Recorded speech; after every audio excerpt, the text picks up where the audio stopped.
Oluvannyuma lwa Chicken okutta obutambi bw'obuseegu obumu obugambibwa nti bubwe n'obumu bw'agamba nti si bubwe, mwana mulenzi ono yeeyongedde maaso n'agenda ku Twitter n'ayongera okubeera ng'alambika ng'agamba nti obutambi si bubwe, n'ayongera okubeera ng'ata obutambi obulala bubiri obw'obuseegu. Mwana mulenzi ono bw'otunuulira obutambi obwo of course n'okubeera kutwala mu mateeka kusiba ne byonna by'abadde ng'ayogera of course oba osobola okusibibwa kubanga bw'otunuulira akatambi kali kiraga nti feesi ye oba okiraba, so ne kitegeeza nti kye yakoze eky'okugenda ku Twitter saakiwagidde yadde n'akamu kubanga era basobola okukukwata nti oli mu kubeera ng'opromootinga bisiyaga.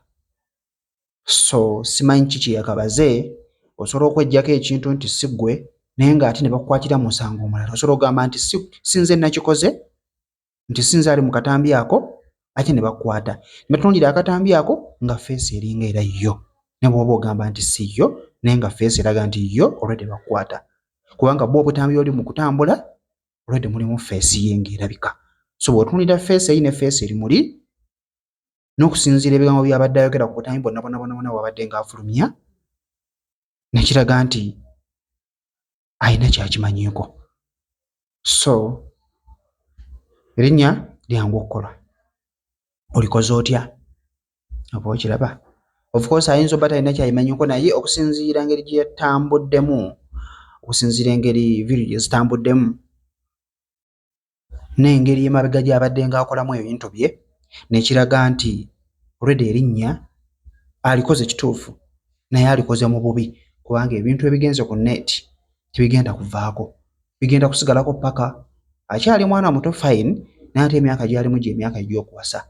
Ajja kuwasa omuwala azaale abaana. Tebigenda kuvaako kubanga teri muntu ayinza agamba nti agenda bideriitingayo, bigenda kusiibako paka.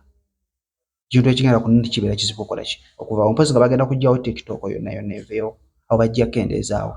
Tebasobola na kuggyako YouTube, tebasobola kugamba bizibu nnyo Google tesobola kuvaawo, so buli kimu kisigalayo. Byebyo ebiriwo essaawa eno, obutambi kati buweza obutambi 6. Byebyo ebyange ge mawulire ge nnyinza okukuwa.